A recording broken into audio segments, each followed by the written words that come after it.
All right, we be live. Hello, everybody. I see people are already in the live chat, active, talking. Hi, guys. Hi. We already have a super chat, which is amazing. Make sure you like the stream right now. This is one of those streams that we're gonna get. I think we're gonna get very technical. It's important that you pay attention to this, and I also want to see what you guys are saying in the live chat about this topic, because this is something that I think gets a lot more complicated than a lot of people make it seem to be. And yeah, and I'm going to try to be able to figure this out live on air with you guys. And okay, look at this. We have, and well, I don't know if we are been demonetized yet, but thank you for the super chat in advance, because we probably will. Well, so far, 40 seconds into the stream, we have not been demonetized, which is good. Is the audio good? Soha is confirming that the audio is good.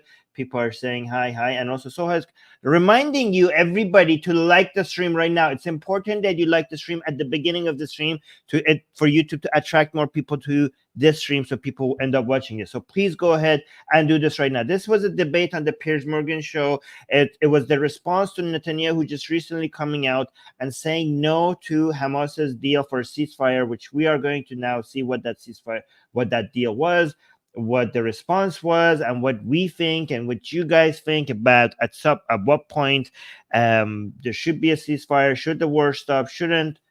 We'll see. We're going to get into the details of this, okay? But again, I'm going to start this very soon, because I think I would have a lot to say, and I don't know if we're going to be able to have the time to say all of the things that I need to say. So let's get, let me see. Let me just highlight the super chat. I think I already did that. So thank you so much, Darko, for the super chat covering the eventual demonetization of the stream. Thank you so much, Darko. And again, guys, if you guys want to use super chats to support us, because we are constantly getting demonetized, so your super chats really help this channel growing. So let's just get started. All right.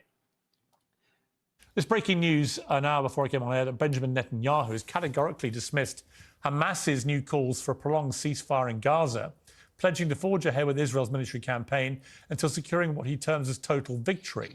Netanyahu pledged to destroy Hamas and ruled out any arrangement that leaves a Palestinian militant group in full or partial control of Gaza. I would like to emphasize once again, there is no other solution other than this complete and decisive victory, because otherwise it is just a matter of time till the next massacre. So pay attention to what he's saying, because, correct me if I'm wrong, there seems to be a change in tone, right?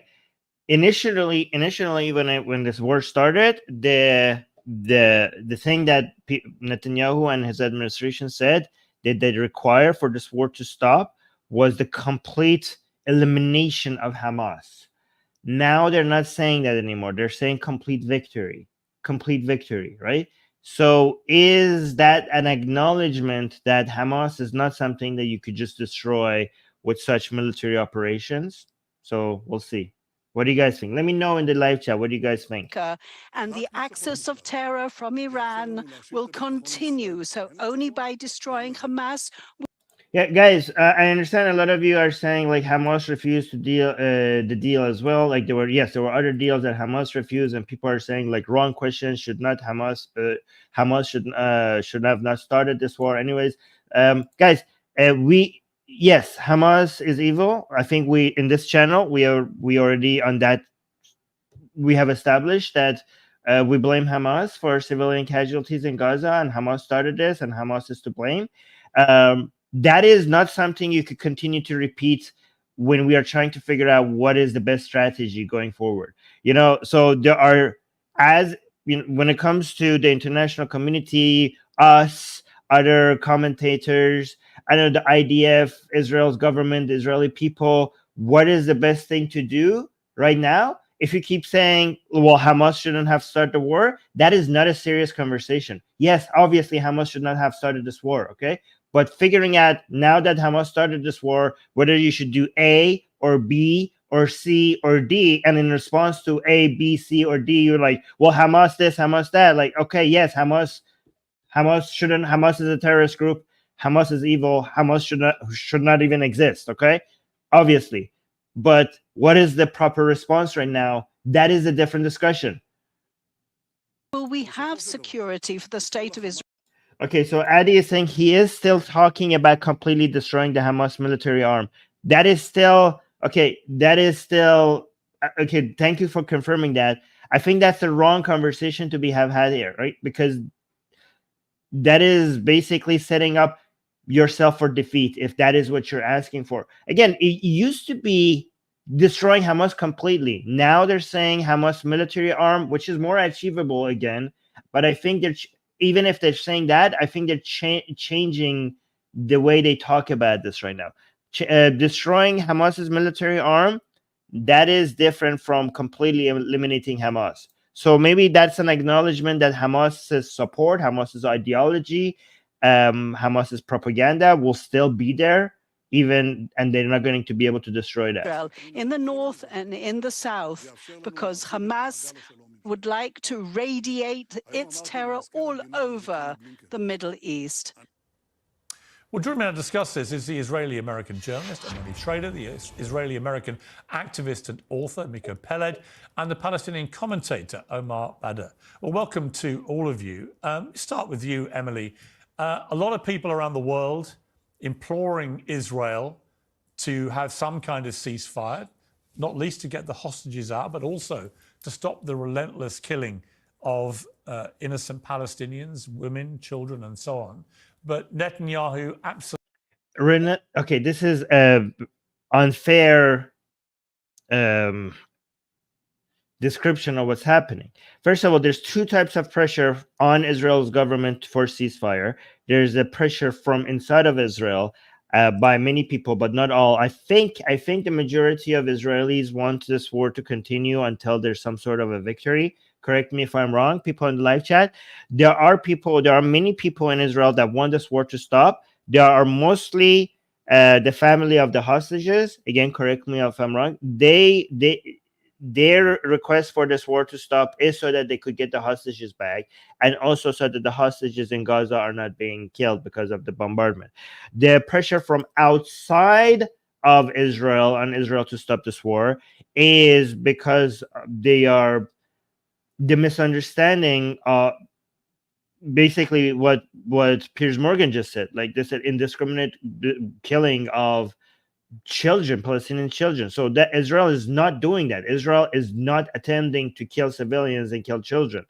If it is, it's doing a very poor job. I mean, we could get into more details about that, but it's pretty obvious that Israel is not trying to indiscriminately kill civilians and children. That is a very, very unfair. Again, let's forget about what is fair, right? If you genuinely are trying to be solution focused, you have to be honest about people's intentions here. I don't care if you love Israel or you hate Israel or whatever, like, or if you are, I don't know, even pro Hamas. If you're somebody that wants this war to start, at least with yourself, you have to be honest about why people are doing what they're doing. Okay, it is very, very, I don't know, either idiotic or dishonest for anybody to look at what's happening and genuinely think that the IDF, Israel's military, is trying to kill civilians. So no matter how much you hate Israel, if you are genuinely somebody who wants this war to stop, who wants the killings to stop, please understand why everybody is doing what they're doing. And the IDF is not trying to kill as many Palestinian civilians as they can. They're not doing that. I mean, it's pretty obvious. Just look at the ratio of civilian to militants, and then compare that to other wars, and also take into account the population density of Gaza and also the way Hamas operates. It's pretty obvious that that's not the intention of Israel. If Israel is trying to kill civilians, this is the worst army in the world that is not able to achieve something that is so easy to achieve. How is Israel capable of having such a low, relative to other wars, civilian to militant death ratio in a place with such high population density, with Hamas that uses human shield? They're obviously trying to avoid killing civilians. It's pretty obvious. You are You are such a moron, or you're lying if you don't see that.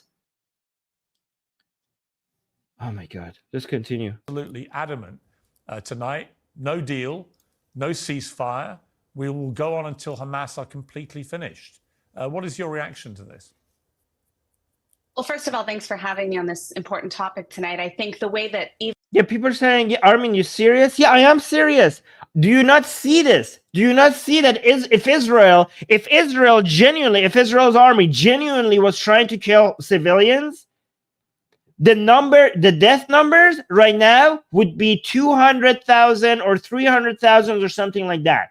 It wouldn't be 20,000, 30,000. It would be easily in the hundreds of thousands, because it's so easy to do that in Gaza. Well, first of all, thanks for having me on this important topic tonight. I think the way that even the sentiment was phrased, that it's Israel rejecting ceasefire, isn't quite accurate, when it comes to what the situation is on the ground. No, I know that's such a pro-Israeli talking point, but Israel is rejecting ceasefire, and it's right to reject ceasefire, because the terms of this ceasefire by Hamas is ridiculous. So don't say like, oh, Israel is not rejecting ceasefire. It is. It should be. Again, I don't trust Netanyahu's intentions, but even if Netanyahu was not in power, anybody else with the terms that Hamas is giving for a ceasefire, this ceasefire with these terms should be rejected. What the hell? So no, you're not. I mean, Emily, I don't think you're right. Israel did reject the ceasefire, and it should be. It should be. Again, I don't. Netanyahu is rejecting the ceasefire for different intentions than he should be. He's probably rejecting the ceasefire because if this war stops, he's like kind of screwed. Because Israelis hate Netanyahu right now, so his intentions are not good. But even if there was somebody else in power with the right intentions, when Hamas comes with this conditions for a ceasefire, obviously you should say no to that. Then the whole war would have been for nothing. Like, what happens to your Israel's deterring power? If you do a ceasefire with the conditions that Hamas wants right now, Hamas will come back fully in power. Fully in power. This whole thing would have been for nothing. And Israel's deterring capabilities, the demonstration of Israel's deterring capabilities, will go out the way, which will start another round of back and forth with these attacks. This will, saying yes to the ceasefire with the conditions that Hamas is asking for, that's what gets you endless war. That's what gets you endless war, because Israel, here's the thing, when Israel is attacking Gaza, unfortunately, a lot of pro-Israelis think that this is because we need to punish them, because they deserve, like Palestinians need to be punished. Not all of them, but some pro-Israeli supporters are like, oh yeah, they deserve it because they need to be punished. This is not about punishment. This is about demonstrating your deterring capabilities. If Israel loses this, if with these conditions we get a ceasefire for Hamas, and Hamas gets the entire capability that it had lost back because of these conditions of the ceasefire, then Israel, with all of this military capability, have shown nothing from this war in the past couple of months. And the demonstration of deterring capability will go out the window, which will mean forever war, which means forever war. That's the reason why you should say no to the ceasefire. What the situation is on the ground. Israel has been willing to accept multiple ceasefires in the past, as well as they have done temporary pauses in fighting.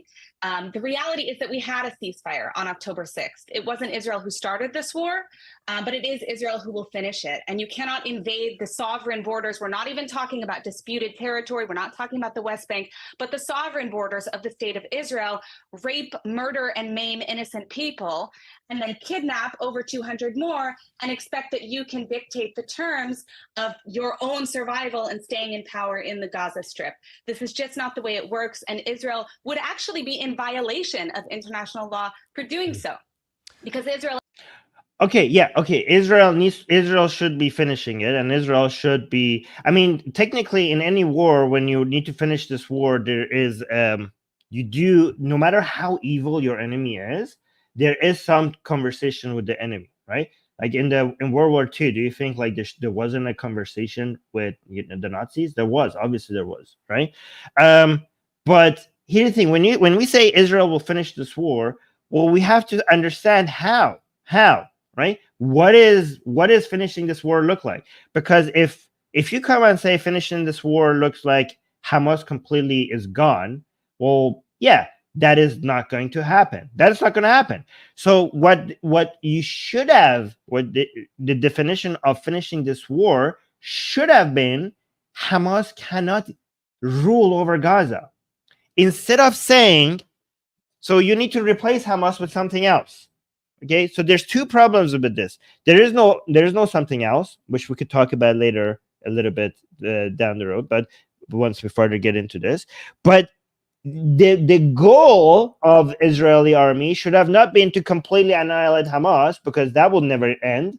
The goal should have been, we will weaken them to the point where they can never rule over Gaza again. That is a much more serious, that's a much more achievable objective. That should have been how they defined mission accomplished. They didn't define mission accomplished right now. I hope they're moving towards defining mission accomplished in that way. That, yeah, Hamas will be a thing, obviously. Like, Hamas is already a thing even beyond Gaza. But we will make sure that they never get a chance to be rulers of Gaza ever again. That should have been the objective. That's how finishing this war, what finishing this war looks like. Oh, thank you so much, Sid, for the super sticker. What is the super sticker? It's a pear. It's a pear doing, I don't know what the pear is doing, just lying on the ground. But thank you so much for the super chat. 100 rupees from India. Are we demonetized yet? I mentioned Adolf Hitler and everything. We're still monetized, guys. We're still monetized. We're still green. Amazing. Okay, let's continue. As a state actor, has an obligation legally to restore a sense of security to the citizens of the state of Israel. And unfortunately, so Israel has, with this war on Gaza, Israel should have two objectives. One, to demonstrate to Israel's enemy that when you fuck around, you'll find out. Not because, guys, try to train yourself not to have an urge to see people punished. Our urge should be to demonstrate we want less war. Sometimes you need war to have less war. This is not about justice. This is not about what people deserve. This should be about how we reduce misery in this world. And when some people misbehave, you as a country, you as a government, it is your responsibility to show, to demonstrate that you will see a major reaction that you do not want, not because you deserve punishment or anything like sense of justice like that. This whole idea of a sense of justice or punishment, these are religious mindsets, right? When try to step out of that mindset, try to just think like what options are the highest likelihood of reducing misery in the world. So when somebody attacks you, if you respond strongly, if you do something in response, if you advertise to the world that I have deterring capabilities, that is a recipe for reducing war. So it's hard. I don't know why it's hard for some people to understand. Sometimes you need war to reduce war. Just like Israel's actions in Lebanon, even though it had a lot of casualties, it reduced war because a lot of people are like, okay, we can't mess with Israel. Now Israel needs to send that signal again that you can't mess with Israel. That cannot be done until Hamas is removed from power in the Gaza Strip. Well, Mika, I can see you laughing there incredulously. Before you respond to that, I just want to inform viewers about what the Hamas proposed deal was, as seen by the Reuters news agency. Phase 1, a 45-day pause in fighting, during which all Israeli women hostages, males under 19, the elderly and sick, would be exchanged for Palestinian women and children held in Israeli jails. Israeli forces would withdraw from populated areas of Gaza, and the reconstruction of hospitals and refugee camps would begin. Phase 2, remaining male Israeli hostages would be exchanged for Palestinian prisoners, and Israeli forces would leave Gaza completely. Phase 3, both sides would exchange remains and bodies, and Hamas is also calling for the complete withdrawal of Israeli forces from Gaza going forward. Your response to That is ridiculous. That is absolutely ridiculous. That means like no deterrent capability. That will completely provide the time that they also ask for this. That will completely provide Hamas. Hamas has not lost enough to be not to be able to rebuild, right? Has not. That would mean this entirety of the war on Gaza will not achieve any of the goals. Hamas will be able to rebuild itself. The world will, it will be demonstrated. It will be obvious to the world that Israel lost. Israel, with its advanced military, went to Gaza, did not achieve what it wanted to, and Hamas will be able to rule over Gaza again. That is a completely ridiculous ask. That the whole point of attacking Gaza is to demonstrate Israel's deterrent capability. This will be a complete defeat for Israel. This will be a complete comeback of Hamas. This will be and again, Hamas would not accept anything other than it being able to rule over Gaza. So what they're asking for is something so that they could rule over Gaza again. And again, let's look at Israel and let's look at Hamas. Israel will not accept Hamas ruling over Gaza. And Hamas will not accept not being able to rule over Gaza. We have two parties in fight, okay, and they both have a red line, and these red lines cross over each other. That means this war will continue unless one of these sides is completely loses its capability to achieve what it wants. Do you understand how this works? If Israel, we know, like, regardless of what you think about Israel, if you're pro-Israel, if you're anti-Israel, you have to know that Israel will not accept Hamas ruling over Gaza again.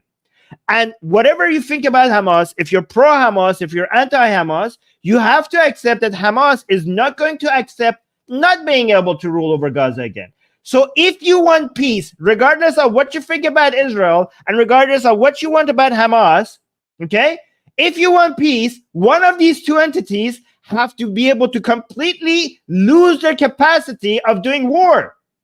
And guess what? That's not going to be Israel, right? It's not going to be Israel. So it has to be Hamas. Again, I'm telling you, like, mathematically, how this works, even if you are pro-Hamas, even if you're anti-Israel. Mathematically, the only way based on these metrics that I just tell you, the only way to get peace is to destroy Hamas's capability of being able to do war. So that's why Hamas should not say yes to the ceasefire. Do you see how that works? That works. That's just like simple logic. That's simple logic, even if you're pro-Hamas. And also, during a negotiation, here's another thing. Here's negotiations 101. Like, if you're negotiating, even if you're buying a freaking car, if the person comes with their first offer and you say yes to the first offer, you're a moron. Obviously, the first offer is not the maximum thing that the person is willing to give. Okay, forget Hamas. If somebody's trying to sell you a car, if they come with an offer and you just say yes to that, you're a freaking moron. Obviously, they are way more willing to give. They're willing to give way more than whatever they say in their first offer. Obviously, you have to say no to that. Netanyahu saying no deal.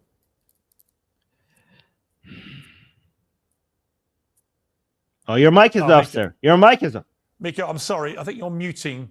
You're on mute at the moment. If you wouldn't mind just unmuting yourself. Sorry about that, yes. You're back.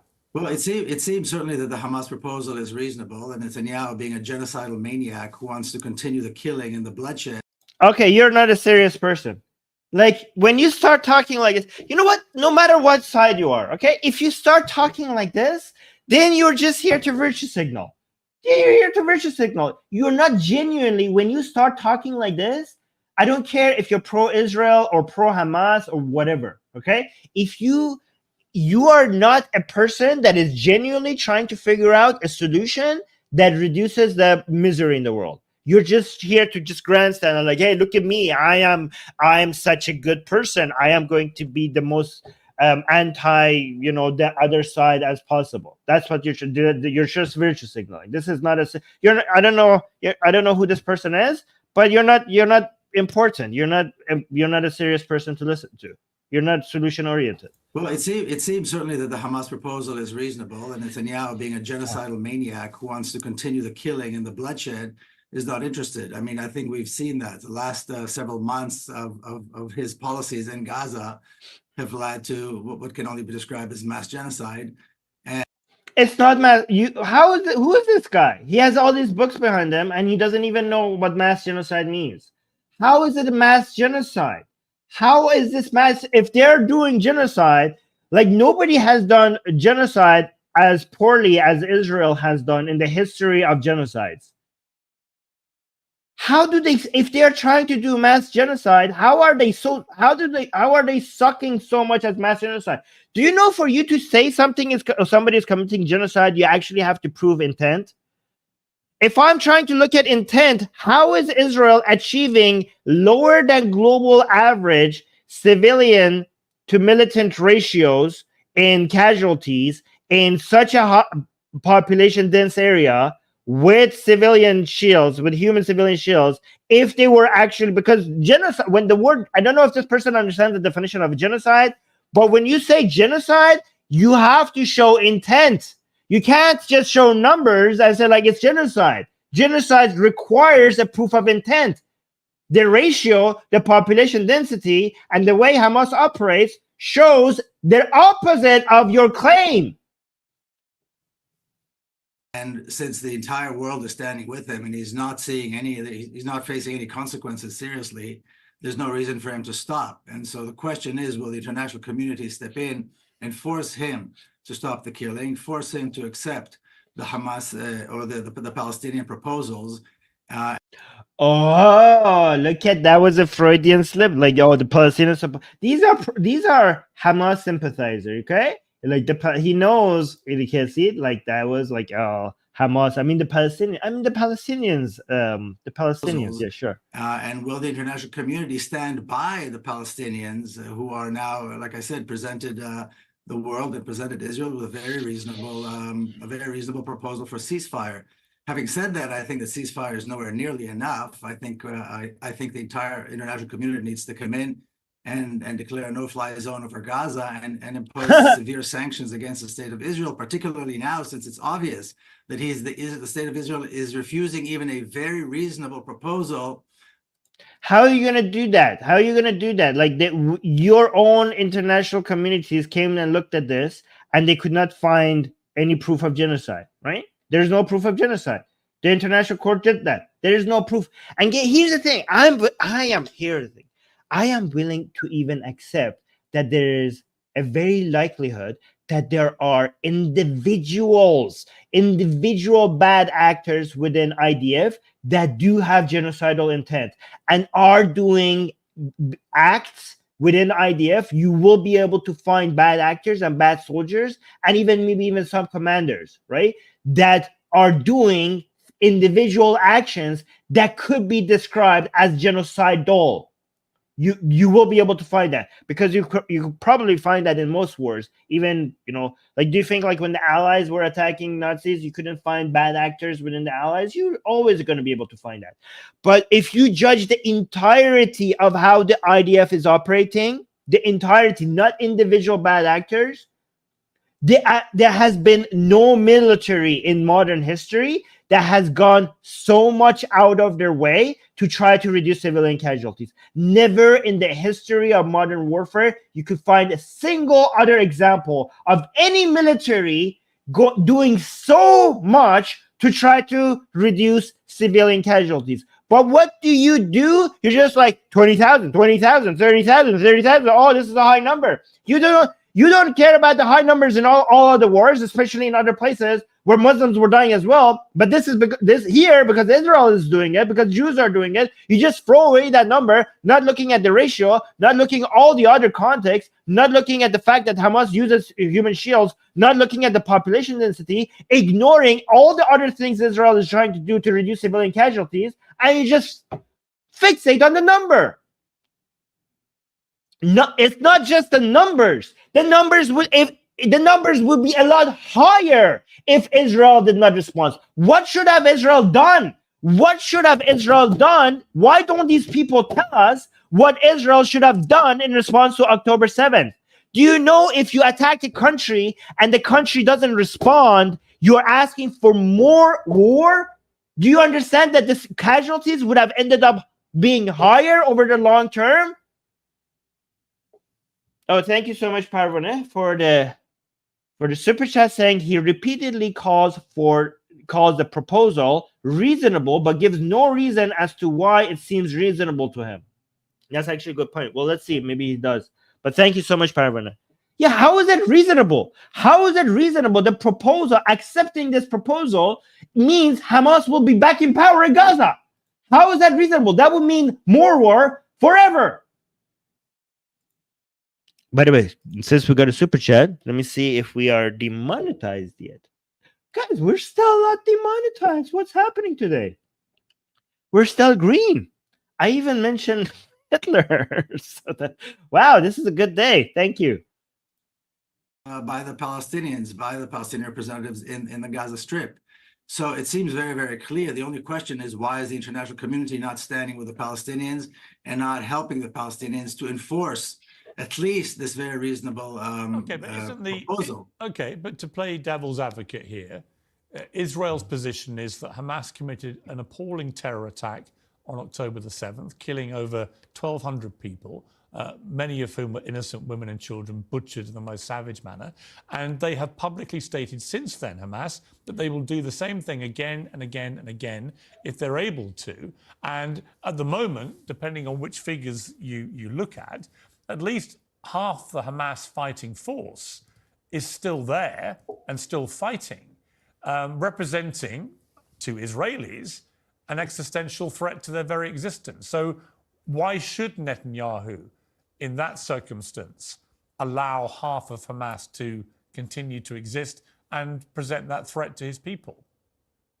Well, the question is why we're accepting the Israeli premise to this. Israel has been engaged in genocide and apartheid policies for 75 years. Palestinians have been living under a reign of terror, particularly in the Gaza Strip.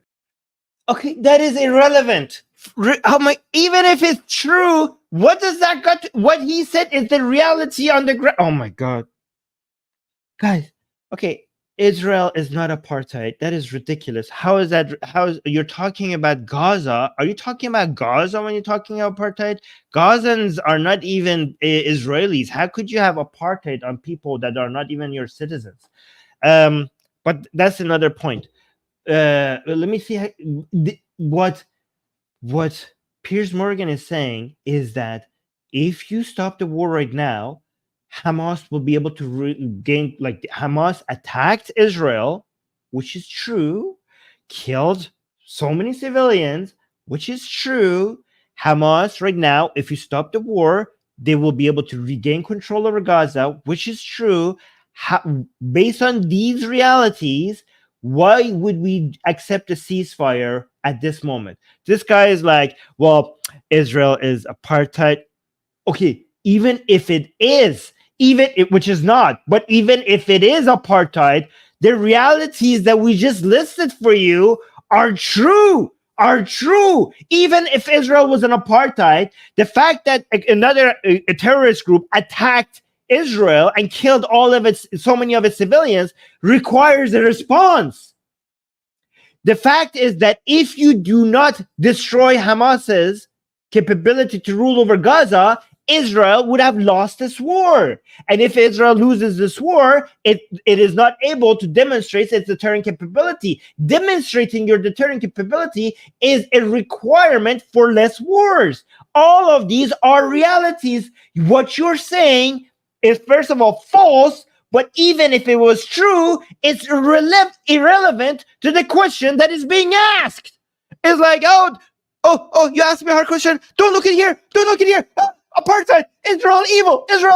Okay, what is fine, Israel evil? How do we stop this from continuing? Because your recipe is not the right recipe. Guys, I feel sorry for the Palestinian people that these are their defenders. Guys, you should cry for the Palestinian people. You should shed tears for the Palestinian people that they are being supported by a whole bunch of anti-Semites. This is why the Palestinian people suffer, because the people who act like they're pro-Palestinians are the reason for their suffering, because they're encouraging Palestinians to continue fighting a hopeless war.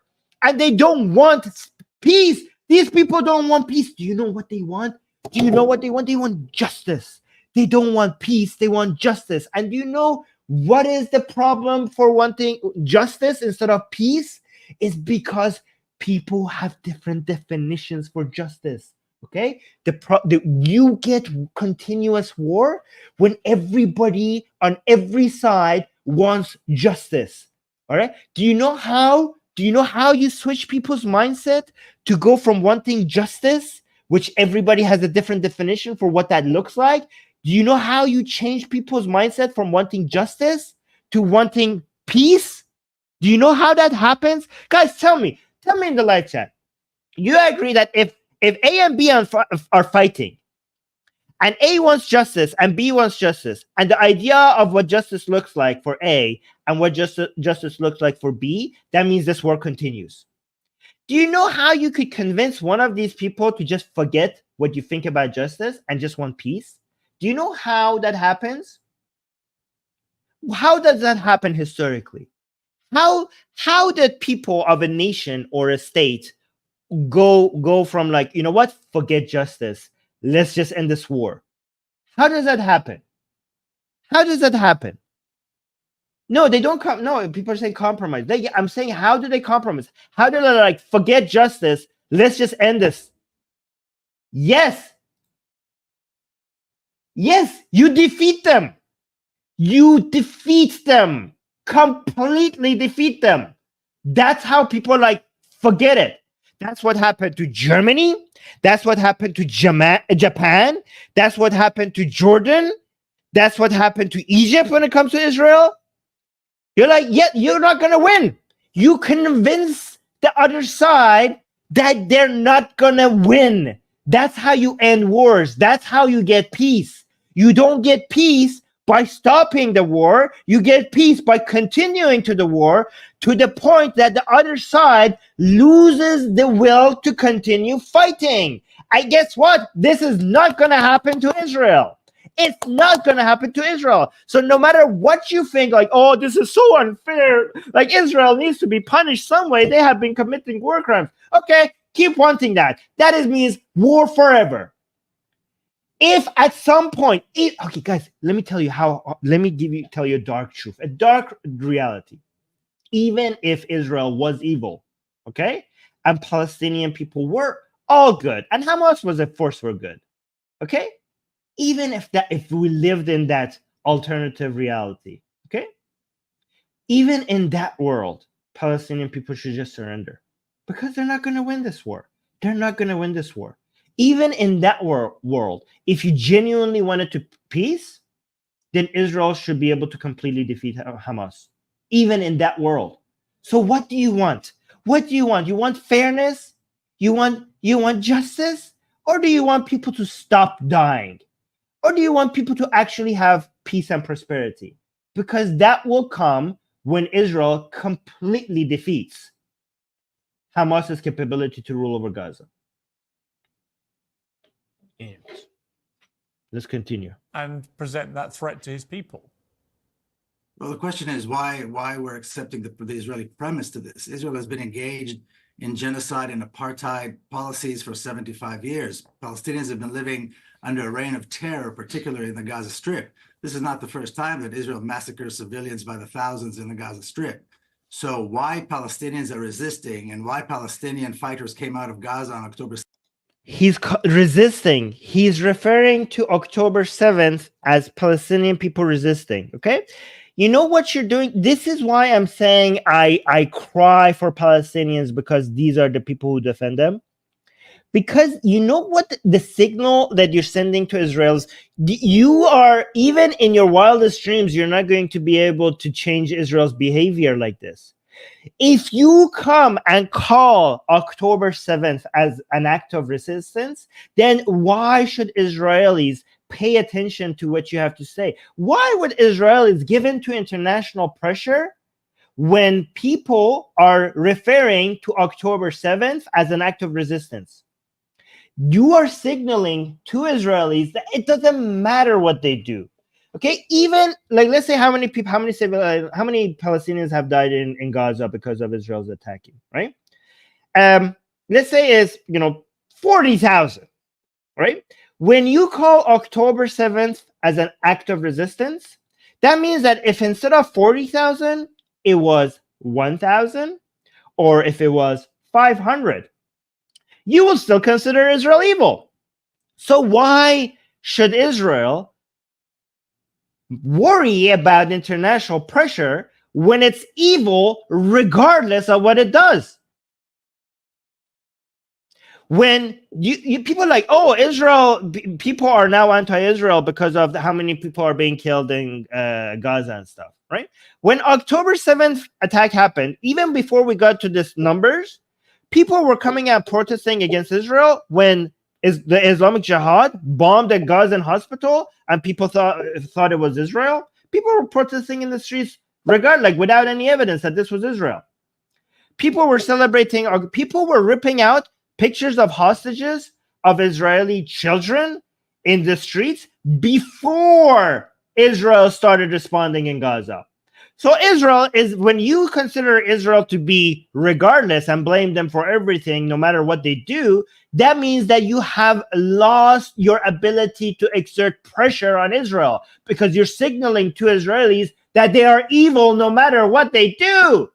And this is why you don't have any deterring power. This is why United States actually has pressuring power over Israel, because they don't treat them like they're freaking evil, because the United States government doesn't treat Israel like they're completely evil. So they have leverage. They have pressuring power on Israel. You guys don't. And you guys are supposed to be allies of Palestinians to pressure Israel, but you say the exact things that makes you have no influence over Israel. And this is why Palestinians are so lonely, because the Palestinians have you to defend them. You are the worst of all allies. We got another super chat. All colors with the super chat saying, I just casually dropped the lyrics for one of my songs, LMAO, poor me. Hello, Armin. Well, hello, and thank you for the super chat, for the €5 super chat. Let me see if we're demonetized. That reminds me. We're still monetized. Okay, maybe it was that guy that mentioned in the, maybe that guy, which HP, like, I'm not going to mention his name. Is mentioning that guy's name get me demonetized? Which, okay, I'm not going to mention his name. All right, let's continue.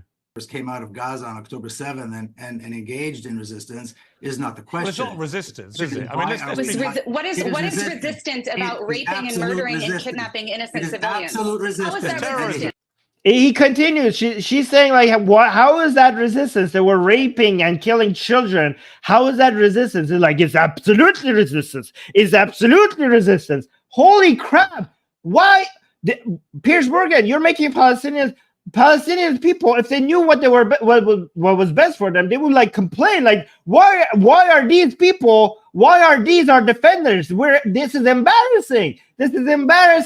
This is horrible for Palestinian people. When the people were, when you're telling them that raping women, again, I'm probably going to get demonetized now, and killing children, that is an act of resistance. And he's like, it absolutely is.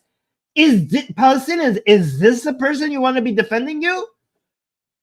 Hypocrisy. Murdering children on the streets Israel of has no right to talk about killing children. Israel has no right to talk about murdering children. Israel has been. He's saying Israel has no right to talk about killing children because Israel is killing children itself. Let's say they were. Let's say we lived in a parallel universe that when Israel is attacking Gaza, they were like, hey, let's kill more children. Let's say we lived in that universe, which we don't. This is whataboutism. What does that got to do with the question? Even if Israel was an evil force that was like, let's go kill children in Gaza. I was waiting for this day. Let's say we lived in that world, okay? That will still not make what Hamas did an act of resistance, you freaking moron. Why are you just changing the topic? That's not an answer to the question. Israel has a right to exist in the first place. Israel has been massacring children. Do you believe that Israel has a right to exist? Hang on. Let me please. Let me interrupt because let me interrupt because the third. Just whataboutism. Just what, like, oh yes, this is it. Like, I do agree, raping women is an act of resistance. Like, well, how so? Like, well, because Israel. Huh? Sorry, excuse me, sir? Excuse me, sir? Like, that's not the question. Like, you changed the topic. That's whataboutism. Let me please, with respect, Mr. Pellet, let me interrupt to say one member of the panel hasn't spoken yet and has kept very quiet, respectfully, during that exchange between the two of you. Omar Badr. By the way, wait. How is it? Okay, so, it is. How is Hamas doing an act of resistance against like evil? I mean, wouldn't that like completely? Let's say Israelis are evil, okay, all of them, IDF, pure evil. Okay, but given Hamas is evil, but like we understand why there's Hamas because like because they've just been occupied and apartheid and all that stuff. I mean, given the conditions that you put Palestinians, well, of course, you're going to have radical groups. Of course, people are going to act like that. What did you expect? This is the natural thing. Okay, well, let's play that. If that's your argument, well, let's play the same game and say, okay, fine, IDF, the entirety of Israel and IDF is pure evil, right?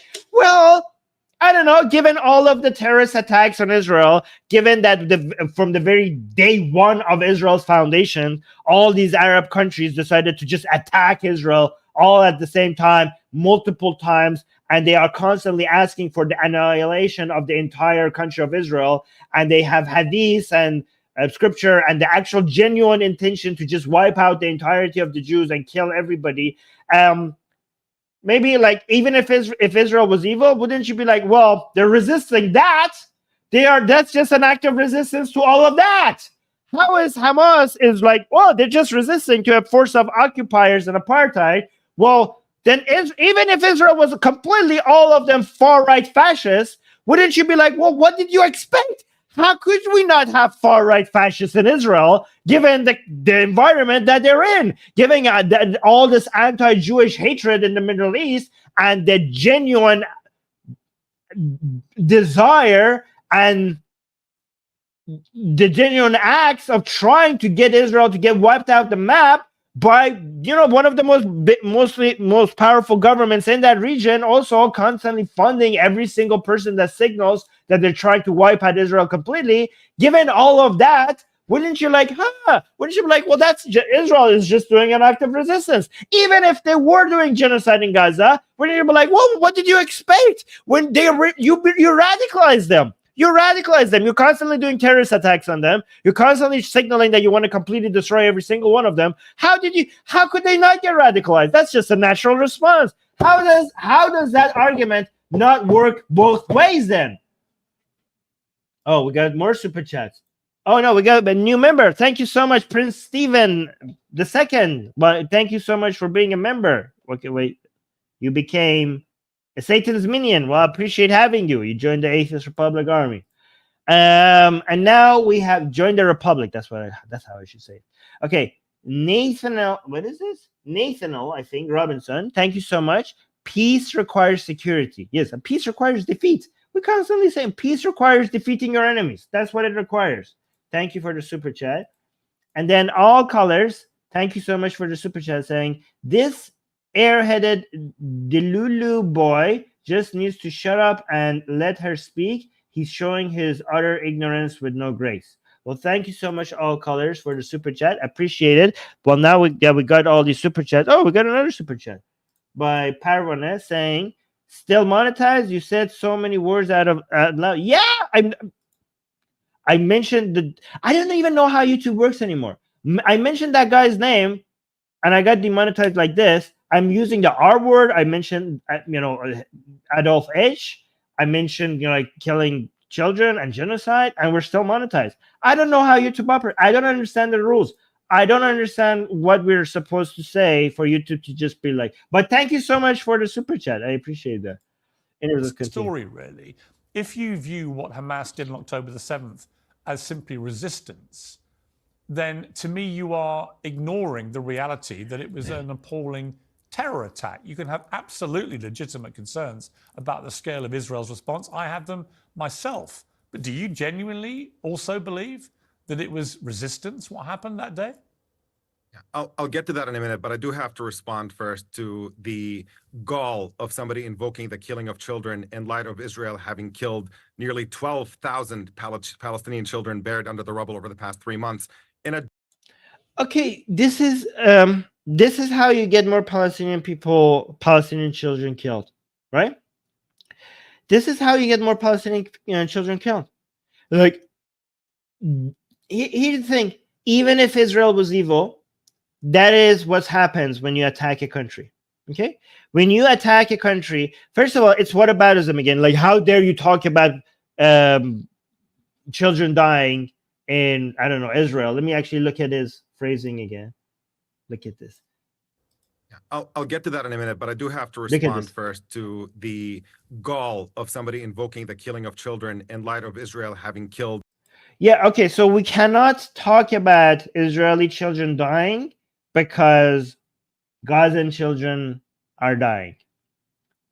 Great logic. Pure. 10 out of 10. Amazing. So we have to completely ignore that. Also, it's not Israel killing those children. It's Hamas killing those children, okay? Israel is forced. Every government is forced to respond to an attack. Why do these people not provide an alternative? What should Israel have done? When you attack a country and you kill their civilians, what should be the response? Are you just supposed to take it? Are you just supposed to not respond? Do you know that would kill more children in numbers? Do you know if you get attacked by a country and you don't respond, that is like, hey, attack us. Attack us because we will not respond. Do you know that no country should do that? The least Israel is the last country that should do that. Because when you attack other countries, it's not necessarily is going to bring about their complete destruction, right? Israel, every government has to demonstrate its deterrent capabilities, but Israel, more than any country, should demonstrate its deterrent capabilities. Because when other countries get attacked, they lose. If they lose that battle. They would lose that war. But if Israel loses a war, that would be the end of Israel. That is potentially the end of Israel. That would be the greatest genocide in the history of genocides. So obviously Israel is forced to show a response. And if an attack on Gaza should not have been that response, well, tell us then should it have been? Tell us, please enlighten us. What should they have done? And if they attack Gaza, given the high population density and given the human shield methodology that Hamas uses, children would die.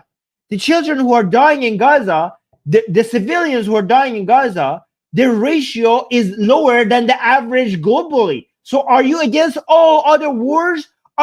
Hey sir, if you're talking about, oh my God, they're killing children, are you also against the Allies attacking Nazi Germany, given that children died? Do you understand when the Allies attacked Nazi Germany, that attack killed children? Are you against that response, sir? Are you against that? Children will die. Whatever you do, if you don't respond, and if you respond, children will die. So what do we have to do? We have to try to figure out what option will get the least number of civilians casualties, and what option will bring about the lowest amount of misery. That you cannot be like, oh, if children die, that should not be the option. Because if that's the option, then there's literally no option that has no children dying. You have to how do I get the least number of children dying? And not demonstrating your deterrent capabilities is not that. It's not. But even if it was, why are you doing whataboutism? Oh, how could you talk about children dying when Israel is doing this? I can talk about both. Well, thank you so much, Bull, for the super chat saying, and it's gone. Well, I hope not. We got another super chat. Let's see. Oh, yes. We did it, guys. We got demonetized, and it's gone. And it's gone. Well, thank you for the super chat, so that it actually undoes some of this. But guys, we are running out of time. I need to play a lot. I'm gonna play a lot more of this before I pause and talk. 12,000 Palestinian children buried under the rubble over the past 3 months in a genocidal scale in violence against defenseless children is utterly and completely absurd. And the second and equally important point to make is that anybody who tells you that there was a ceasefire on October 6th was lying to you. On October 6th, Palestinians had no freedom whatsoever throughout the Gaza Strip. They could not go in and out of Gaza, no airport, no seaport, no jobs, no access to the outside world, no functioning electricity. And Israel continued to steal Palestinian land in the West Bank throughout that entire year and for decades. Okay, even if that was all wrong, first of all, the West Bank is wrong, but that is ceasefire. Just because they're doing something wrong doesn't mean that it's war. By the way, in Gaza, I don't know what you're talking about. Gaza, the reason why there's lack of freedom of movement in Gaza is because in Gaza they elected the government that transparently said that they're trying to destroy Israel, and any government that is serving its people is supposed to defend that border. So when you build that wall, if that locks in the Palestinian people, that's Hamas's fault. A government, if you are in Gaza, if you are a country that has a border with a state that the people of that area have elected, and that government comes and says yeah, my goal is to completely destroy your country, you are supposed to defend that border. So building a wall there is the responsibility of your country. And if they do get locked in, first of all, they get locked in because also Egypt is also building a wall there. So I don't know why Israel is getting all the blame. But if you get locked in, that's your fault. You said that you are going to destroy this country. So what they're supposed to do, just let you come in and go. I don't understand what you're expecting them to do. Frankly, even before that, and had killed nearly 200. I mean, we just saw what happens when that wall gets when you have a little break in that wall for just half a day, 1,200 civilians died. So I think now we know why we need that wall. Bank throughout that entire year and for decades, frankly, even before that, and had killed nearly 250 Palestinians in the course of just the beginning of the year until October 6th. So people who call that a ceasefire are basically telling you to accept a status quo in which Palestinians can be murdered, they can have their children thrown in military detention indefinitely, in which Palestinian land can be taken away from them at will, and they can be denied freedom. And that's an acceptable status quo so long as Israelis. By the way, these are the same people who, even if you completely change this equation and have the two-state solution, do you think these people are going to be like, oh yeah, thank you, Israel, this is fantastic, two-state solution? They will still call Israel occupiers, because as long as the Jews are there, they're still occupiers. Even after you give them the two-state solution, Israel will still be the occupier. So if you think oh, maybe we should these people have the right to fight because you're occupiers, and if you give in and give them what they want, then the war will stop. You are the occupiers, according to them, as long as Israel is a country, because the entire region is theirs, not just Gaza and the West Bank. So that will not stop the war. Again, taking away their will to fight, that is going to stop the war. So again, I am for the two-state solution, but that's not going to stop the war. Even though I am for it, that's not going to stop the war. The only way to stop the war is for you to crush them to the point that they're like, you know what, forget it, we'll give up. We give up. Just like you made Jordan to give up, just like how you made Egypt to give up, just like how you made Japan to give up, just like how you made Germany to give up by defeating them. Oh, and we got another super chat. You're oh, you're occupying them. Yeah, even after two-state solution, they will still be considered occupiers. So given that, that's not going to bring about peace. Giving them the things that they want is not going to bring about peace.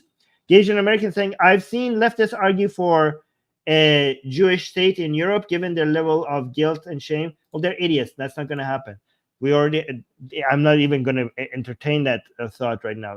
Oh yeah, let's make other people's countries, take it away from them, rearrange borders in Europe and make a Jewish state. When Israel was made as a country, it was made in a place that was not a country, and we still have all these problems. And these people are like, oh, let's go to places that are already countries and change the borders and move people around in millions and make a Jewish state in the middle of Europe. Sure, buddy. Sure, let's do that. Let's do that. Even when you made a Jewish state in a place that had no borders of any countries, we have this many problems this many years after. Good luck with that. Are safe. There's a word for that kind of world, and that's called apartheid. That is the No. current status quo that always existed leading up to the violence that we saw on October 7th. Now, certainly, any time that you engage in violence against civilians, that is completely indefensible, and there's no way to excuse that. Nonetheless, thinking people look at the situation that led up to it and understand that imprisoning Palestinians by the millions for no crime other than being Palestinian in Gaza and denying them. Oh yeah, no crime other than being Palestinians. Like this is it wasn't because Hamas came and like I know a lot of other people there like we want to eradicate Israel. It was like, oh yeah, no, you were fine. You were like peace-loving dudes, and you had no problem with us, and we just hate you. We just want to crush and even though like all the Arabs in Israel who are citizens of Arabs, we're treating them fine and giving them all the rights and freedoms, but for some reason, even though you mean no harm to us, we just hate you. We don't I don't know. I just hate your guts. I'm just like I just want to commit genocide on your lands because I just hate you. What a dishonest person. Like, guys, even if you want to be anti-Israeli, at least say things that are believable. Be anti-Israeli in a way that is believable. What are you saying? Again, oh my God. Guys, cry for the Palestinian people because these are the defenders. Access to the outside world is essentially a recipe to create a wave of violence that is effectively inevitable. People who are serious about wanting to end violence and serious about producing a situation in which there is peace for both Israelis and Palestinians have to be concerned about the driving force of that violence. And you don't want peace, you want justice, and that's why this will end forever. And that's why you need to be able to show that there is no way that you can't win. You know, there's two forces in the world, right? The forces that are convincing this is how you end this war. This is how you end this war, okay? Because Israel will always be able to fight, right? So, but Hamas and Islamic Jihad and other groups in Palestine, we could see potentially getting them to a point where they can't fight, right? And the Palestinian people, many of them want the fight to continue because they think that they will one day, if they continue to fight, they could be victorious, right? Given that Israelis, when they think that they could continue to fight, they're right, they can. And Palestinians, they're not right. They're not going to be able to continue. We can get to a situation where we could convince them at some point maybe that they cannot win this war. The only way to finish this war is get to a point where Palestinians realize that they're not going to win this. There is no way to win this. The only solution is not to fight, right? So there are two forces in the world right now. The forces in the world that are telling the Palestinian people that there is hope.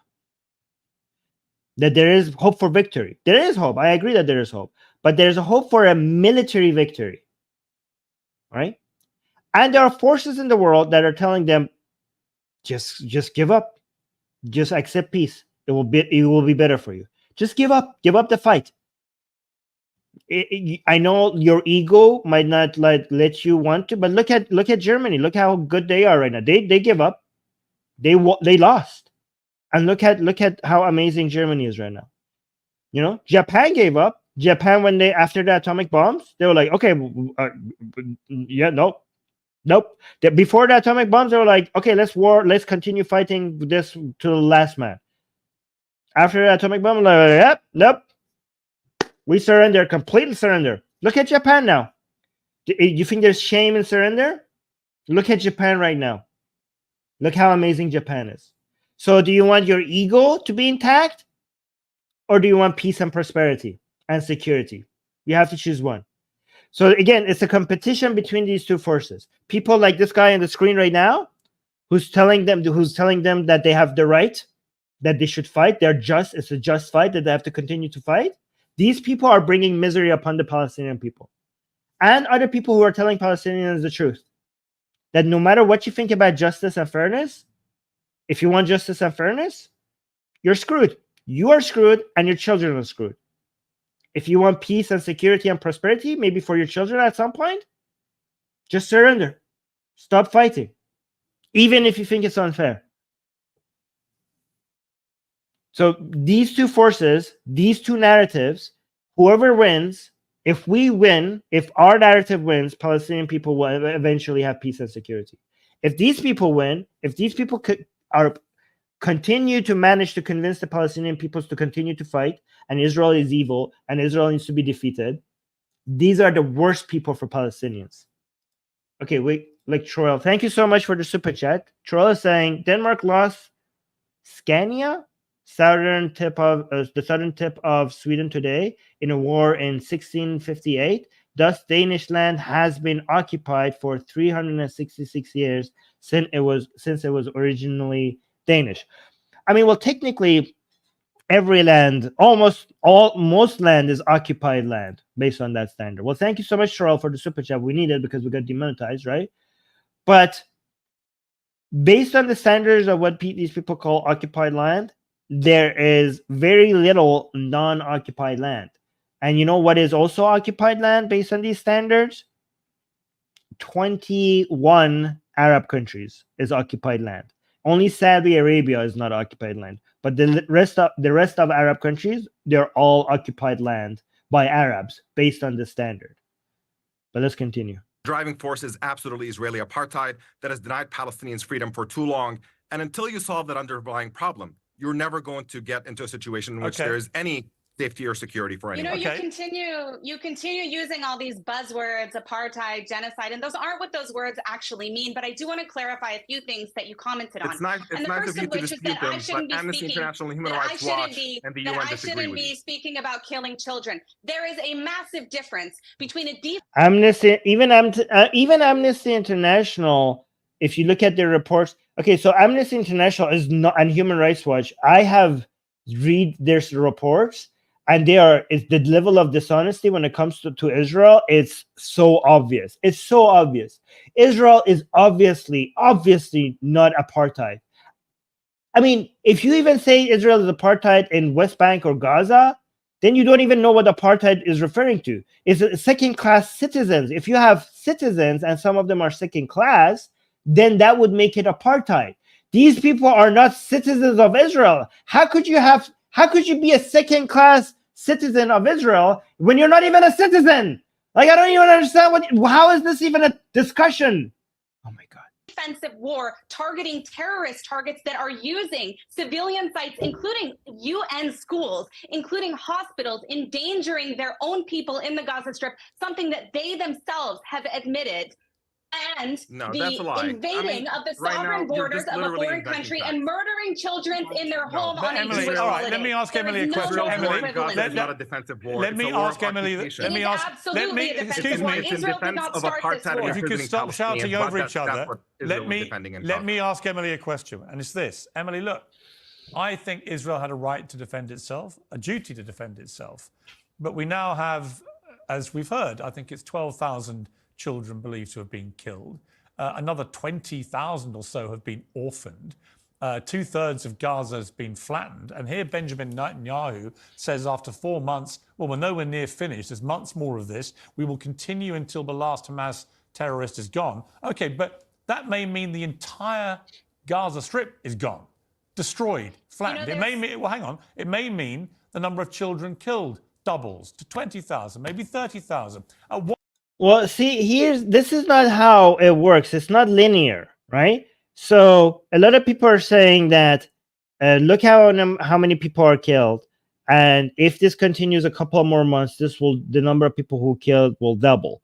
And correct me if I'm wrong, guys. I'm not a military expert, but when you go in, the casualties are a lot higher when you first do the air operations than when you eventually have the ground operations. So it's not a linear correlation. We're like, okay, so 2 months, if in 2 months, for example, I'm just making number up, we had 20,000 deaths, then in 4 months, we're going to have 40,000 deaths. Because the main number of casualties comes at the beginning when you're doing the aerial operations. When you send in the ground force, it's not going to be the same numbers every month.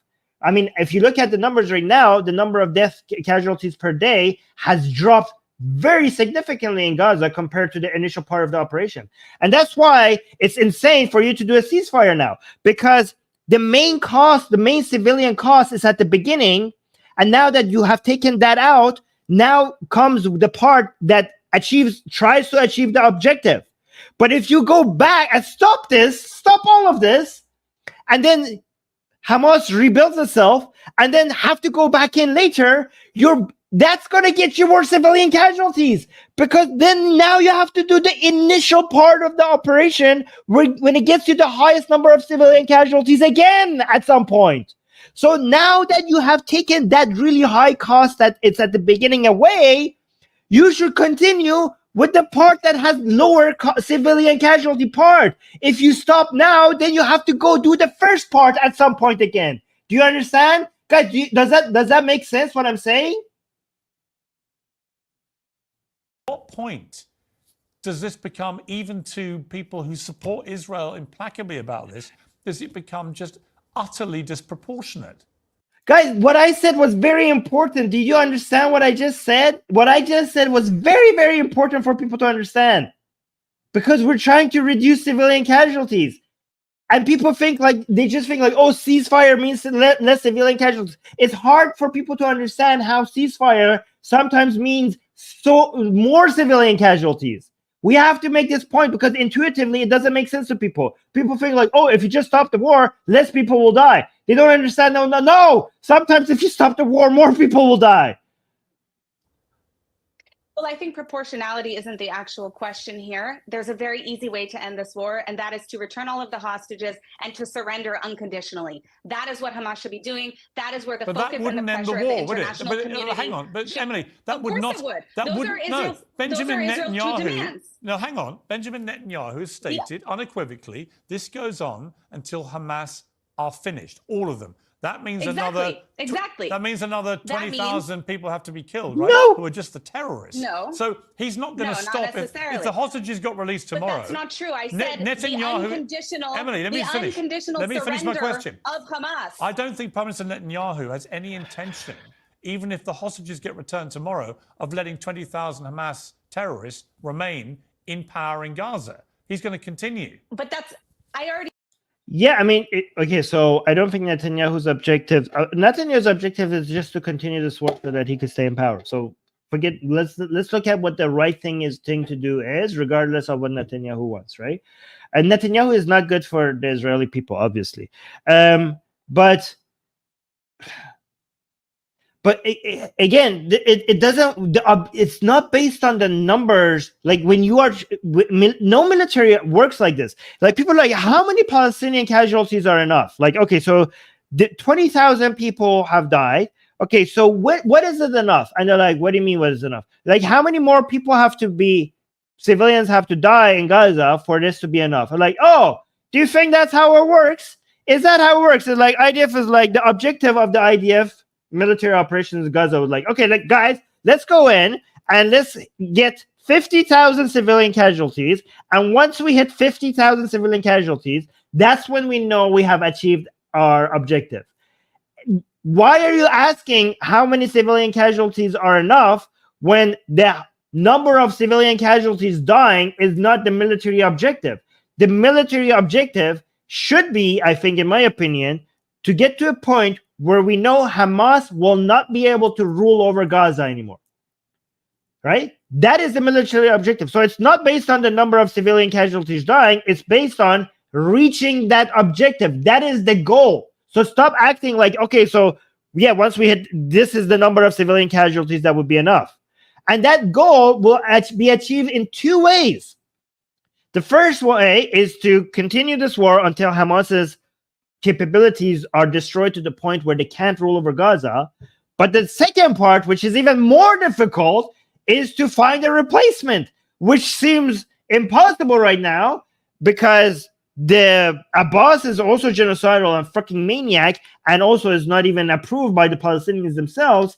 And the only way, I think, seems to me, is for Israel to openly pressure the Saudis to get into Gaza. And again, that is not going to be easy. Saudi Arabia does not want to do that. Palestinians do not like the Saudis, but at least it's something. It is an effort. It's an effort. It's like it's because there's nothing else. It's a really horrible situation. It's a really horrible situation. If you leave Gaza with a power vacuum, even if Hamas doesn't come take control, whatever takes control is going to be like Hamas. It's going to be something that is not Hamas, but it's effectively Hamas. So you cannot leave Gaza, and you cannot rule over that area either, okay? You need a replacement. This is a horrible situation. I don't know what the solution is. The only thing I can think of is to somehow pressure, because the Saudis are constantly acting like, oh, if you want the Abrahamic Accords to continue, we need a two-state solution or something. Like, okay, well, Saudis, come take part. You know, you want the Abrahamic Accords, you want a two-state solution, well, come rule over Gaza. I think that's the only. I don't know. Do you guys see any other pathway? Because right now there's no other alternatives. I said that. I said the release of hostages and the unconditional surrender of Hamas. Hamas can. I mean, you have the money to rebuild Gaza. Okay, come rebuild Gaza. Come rebuild Gaza. It will get you. You know what? Even though the Saudis are hated by many Muslims, including the Palestinians. Okay, the Saudis, just let them come in Gaza and build like a crap ton of hospitals and schools and other facilities and water and electricity and internet. Just come build that. At some point, a lot of people, they're like, okay, well, maybe this is nice. You know, Saudis should use their monies. This is good for their soft power, okay? The Saudis, if they come into Gaza and rule over Gaza, and even though Palestinians hate them because they're cozying up with Israelis, if they start building this world, maybe they will stop thinking about martyrdom and the next one, right? So at some point, you know, as much as people are revenge-oriented and justice-oriented, if you give them something to live for, maybe at some point they were like, yeah, you know what? Forget it. Let's just live, right? That's the only way. That's the only way. And the Saudis are the only players that could do this right now. Cannot remain in power in the Gaza Strip and have Israel restore a sense of security. Those two things cannot coexist. That is why Netanyahu said we will not accept any term in which Hamas stays in power, because they will do the same thing again. And the longer this goes on, the longer they stay in power, the more funding. I think the most recent document said 150 million went through Sinwar in the documents that the IDF found on the ground. The more money that Iran is funding, Emily, you cannot just the stronger Hamas is. You cannot just kill everybody in Gaza. They're not going to kill everybody in Gaza. What are you talking about? Of course, they're not going to kill everybody in Gaza. It will stop. It should stop once it's based on a military objective. No military operates the way Piers Morgan wants it to. It's based on a military objective. The military objective should be to defeat Hamas to the point where they can't rule over Gaza. That's when it will end. It will not take to the part where it's not even going to get close to killing everybody in Gaza. Israel is not intending to kill everyone in Gaza. If they carry on for many more months, we are risking. They carry on for many more months. How many people are going to get killed?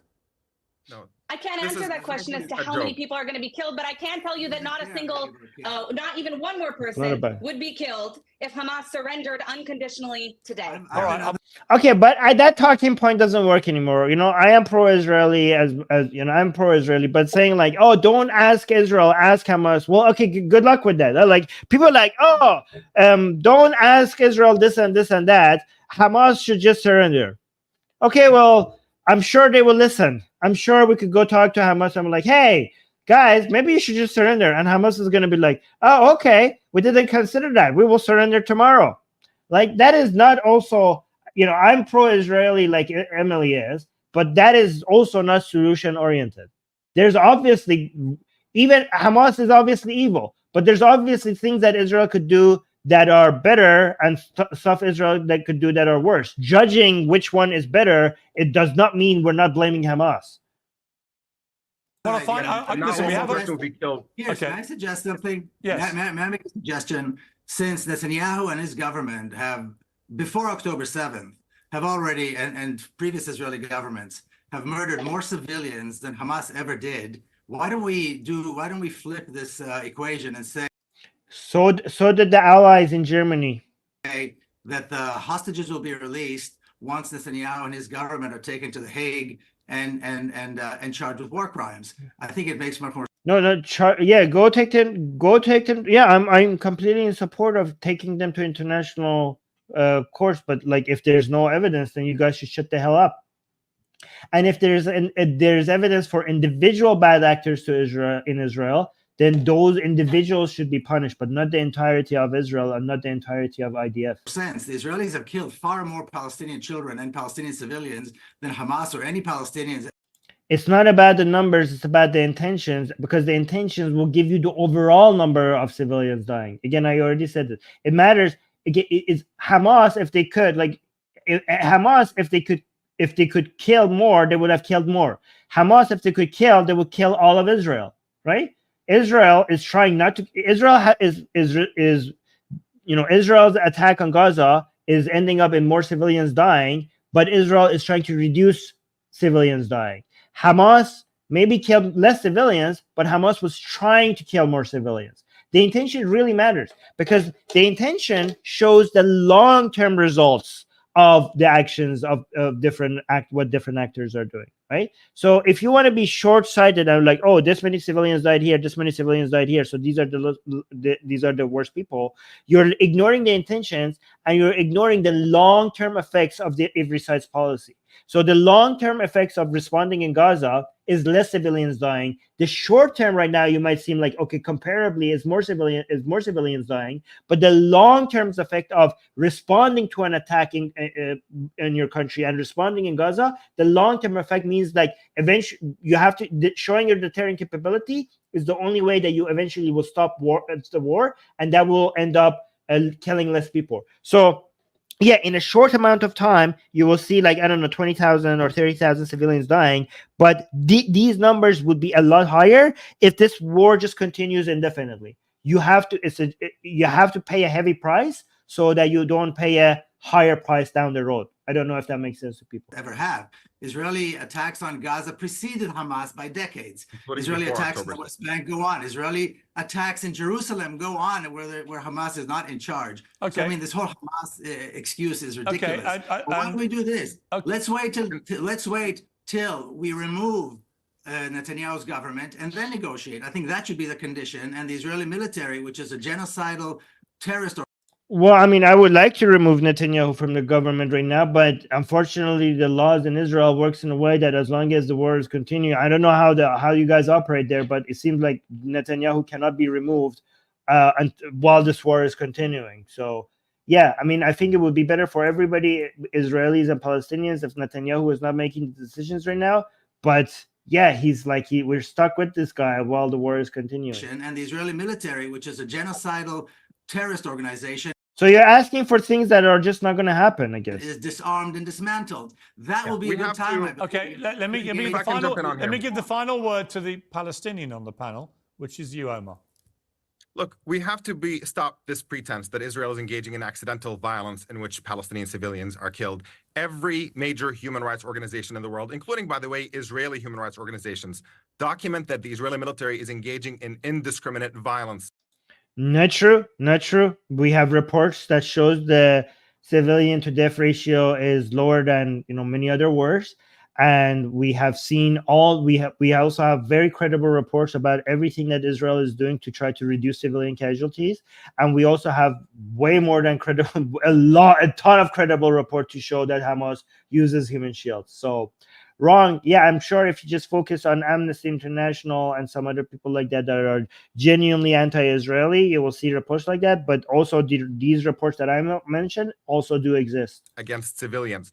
And that is why the International Court of Justice has found that there is actually a plausible case for Israel being engaged in genocidal violence. And no, they took it plausible enough to start a court. Start a court. That's not evidence, you idiot. It's kind of like somebody accusing me of murder and then having a court case for it to see if I actually murdered somebody. And we're like, oh, so given that the court has started, that means that it's plausible that you committed murder. Like, no, that's what the court is supposed to find evidence for. Just me being in the court doesn't show that I have committed murder. Gaza, and that should tell you something, and we have to stop pretending that you can kill this many people on accident. And just one, it's not an accident. They know civilian people will die, but there's no other way. They're trying to reduce civilian dead casualties. Like, look how these people, this is kind of reminds me of theists who kind of say like, oh, you don't believe in God, so you think the world just came about by accident. Like, nope, I did not, you are just, that's a straw man, right? That's a straw man. He's just changing people's word to make him more ridiculous than the actual claim that they're making. In Gaza, and that should tell you something. And we have to stop pretending that you can kill this many people on accident. And just one issue with something that you mentioned, Piers, I don't think this is a question of proportionality. So he's saying that they are intending to kill this many civilians. Okay, so they suck at killing civilians because it's so much easier to kill more civilians. We have to be clear about what Israel is doing here. This is not an act of self-defense, because an occupier can never, in principle, be defending themselves against the people they're occupying. If we Oh, you hear what he said? That means that any response, so he says like he says because Israel is the occupier, any response by Israel is condemned. Any response by Israel is condemned. They are basically telling you that Hamas should be, when Hamas attacks Israel and kills civilians, Israelis should just roll over and die. Because given that I have labeled them as occupiers, any response will be condemned. So just that, they are just telling you the only response that they accept is just you dying. are serious, once again, what Israel is doing in Gaza, if they wanted self-defense. There were zero Israelis in Gaza on October 6th. Zero. Inside, but they controlled Gaza. They bombed it at will whenever they wanted to, and they prevented Palestinians in Gaza from going in and out. You never mention Egypt. No responsibility for Egypt. Everything is always Israel's fault. Emily, the problem with that argument is this: is that when it wanted to, at the start of this war, Israel had the power and capability to turn off the energy into Gaza, to turn off the internet, to turn off the water, to turn off the food supply. That is a form of occupation, even if you're not. No, that is not. Well, the reason why they could turn off the water, turn off the electricity is because Hamas, which is the government that is supposed to provide these services to the people, decided not to do that, decided to use its resources to make missiles to attack Israel. So the reason why, so Piers Morgan is saying like, yeah, Gaza is occupied because Israel can turn off their water, turn off their electricity. Well, I mean, if Hamas was acting like a genuine government, and instead of trying to eliminate its neighbor, focused its attention to providing these services themselves, then Israel would not be in that position to do that. This is kind of like, what Piers Morgan is saying, Israel is an occupier because they could turn off the water and turn off the electricity. You know what this is? What Piers Morgan arguments is like? Imagine if my neighbor had a father that was an alcoholic and was beating his wife and his children all the time. I was not providing food for them, and I saw that the child is hungry. My neighbor's child is hungry, and I was like, because Israel is providing water and electricity to Gaza for free, given that Hamas is not doing that. Hamas takes the water pipes that is bringing water to Palestinians. Hamas digs them out of the ground and turns them into missile. So I mean, I don't know why Piers Morgan is forgetting the part that the reason why Israel can turn off the water is because they're providing the water to Palestinians for free. So it would be, in my example, imagine I see that the father is not providing to the children, and I decided to go to the children and bring them food every day to my neighbor's children. And you're like, okay, Armin, you have occupied this house, these children. Because now these children, you could decide that they don't eat at any moment that you want, Armin. You are now in control of whether these children eat or not. Because at any moment, you could stop providing them food. Wow, how evil. I'm sorry that now I'm in a position that I could decide that these children don't eat because I could cut the food any moment I want. I'm taking the response. The father should have provided food for them. I'm now stepping in, and now I'm responsible because I could cut the food. What the hell? What kind of reasoning is that? This is such a dumb, stupid point. This is insane. Like everything is opposite. Oh my God. Physically inside Gaza. That's actually false. What Israel is defending is a system of dominance over Palestinians. Yes, it is. They only control. Yeah, it's not all the water, it's some of the water. Emily is right here. It's not all the water. But even if it was all the water, the reason why I control all the water is because I'm providing for the people that I'm not even the government of. I'm not even they have a government that is not doing that, but I'm doing that for them. That's actually false. That's actually false. It's actually act of kindness. I'm like, it's so insane. Like they elected the government that instead of providing for them, they elected a government that is trying to annihilate me and it's not providing water to them, I'm like, oh my God, let me provide water to you. And I'm being condemned for that? Like, this proves that I'm evil no matter what the fuck I do. What the hell? What the hell? Israel wasn't able to turn off all of the water. Yes, it is. They only Oh my God. Not all of it, but it was able to turn it off for a lot of people. I don't think Israel should have that power over. Wow, how evil, providing water to Gaza for free because their government that they elected that wants to kill me can't do that. How evil of me. Like, it's insane. Like, in what era in history did the government decide to provide free water to the people who elected a government that is trying to annihilate you? This is an actual act of kindness. Israel should be like congratulated for this. Like, oh my God, you guys are amazing. Well, you're providing water to people that are not your citizens who elected the government that is trying to destroy you. Any Palestinians. If Israel was interested, and I don't think that a terrorist organization should be ruling Palestinians either. I don't think that. I agree with you about that. Is ruling Israel. I agree with you. I agree with you on that point, Emily. Nuclear powers ruling Israel. Okay, listen. I've got to bring it. I've got to bring it to an end. It was a good debate. Thank you.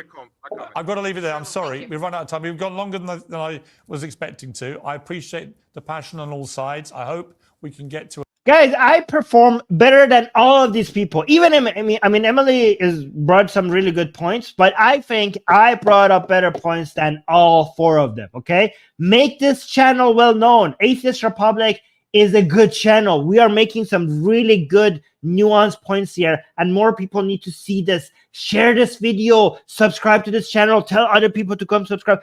Guys, honestly, among all five people here, who brought up the best points? Okay, all five of us. I did. It was me. So reward this channel with a like and leave a comment after the stream is over. Say, like, your comments will help us grow the channel. Make sure you subscribe, make sure you hit bell notification, and go to other people and like, hey guys, this Armin guy, this guy is great, he's making great points, you have to subscribe to his channel. So go ahead and do that. Okay, thank you. Yes, people are saying yes. Like long ago, well, yes, people are saying I brought up the best points. Yeah, fantastic, good. Anyways, guys, I have to go, getting prepared for the next stream in Persian for people in Iran. Thank you for being here. Thank you for liking. Shame on you if you did not like the stream. Shame. Like the stream right now. It takes only 1 second. See you on the next stream. Bye. Mwah.